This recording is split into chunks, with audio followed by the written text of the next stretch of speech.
अब बात छत्तीसगढ़ के पंचायत और निकाय चुनाव की भी कर लेते हैं, जो यूं तो लोकसभा और विधानसभा की तुलना में छोटे स्तर का चुनाव माना जाता है, लेकिन ये वही चुनाव है जिसमें स्थानीय मुद्दों पर बात होती है। और देखिए, चुनाव में कोई छोटा बड़ा नहीं होता है ना, इससे एक नैरेटिव सेट होता है।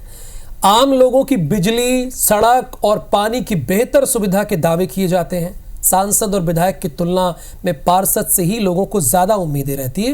वो डायरेक्ट अप्रोच कर सकते हैं ना भाई पार्षद को। बाकी विधायक बन जाने के बाद तो आप जान ही रहे हैं, और सांसद बन जाने के बाद स्थिति क्या है वो भी जान रहे हैं। यही वो फैक्टर है जो लोगों में निकाय चुनाव के प्रति दिलचस्पी जगाने में अहम भूमिका निभाता है। तो निकाय चुनाव किसी भी नेता के लिए सियासत की पहली सीढ़ी की तरह ही होता है, जिसके लिए रायपुर में दावेदारों की एक बड़ी फौज खड़ी हो रही है। रिपोर्ट देखते हैं।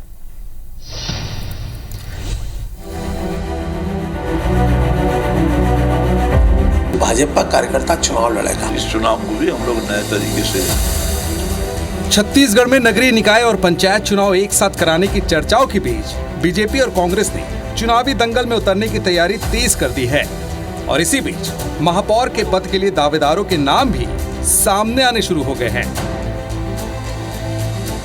बात रायपुर नगर निगम की करें तो बीजेपी से प्रदेश महामंत्री संजय श्रीवास्तव, पूर्व मंत्री और विधायक राजेश मूरत, प्रदेश प्रवक्ता केदार गुप्ता के अलावा कई बार से पार्षद चुने जा रहे सूर्यकांत राठौर, मीनल चौबे, मनोज वर्मा, प्रमोद साहू, मृत्युंजय दुबे भी अपनी दावेदारी कर रहे हैं। तो दूसरी ओर कांग्रेस से प्रमोद दुबे, मौजूदा महापौर एजाज ढेबर के साथ साथ पार्षद समीर अख्तर, सतनाम पनर, नागभूषण राव और शिव कुमार मेनन के नाम सामने आ रहे हैं।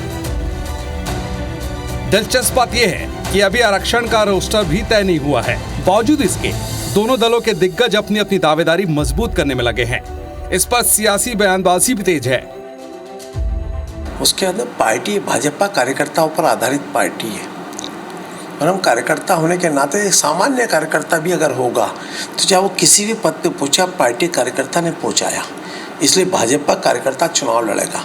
मैंने पहले भी कहा, ये अपनी चिंता करें। जो जितना भी आज बातें कर रहे हैं ये उन्हीं पर लागू होता है, कांग्रेस पर लागू नहीं होता है। कांग्रेस हमेशा नई सोच के साथ नए तरीके से मैदान में उतरती है, और इस चुनाव को भी हम लोग नए तरीके से चुनाव लड़ेंगे। साफ है, बीजेपी का जोश विधानसभा और लोकसभा चुनाव में मिली शानदार जीत से हाई है, लेकिन पंचायत और निकाय चुनाव की असली जंग चुनाव का बिगुल बजने के साथ ही शुरू होगा। तब तक कांग्रेस और बीजेपी के दावेदारों में पार्टी टिकट की रेस और आरोप प्रत्यारोप की नूरा कुश्ती से सियासी टेम्परेचर हाई बना रहेगा। राजेश मिश्रा, IBC 24, रायपुर।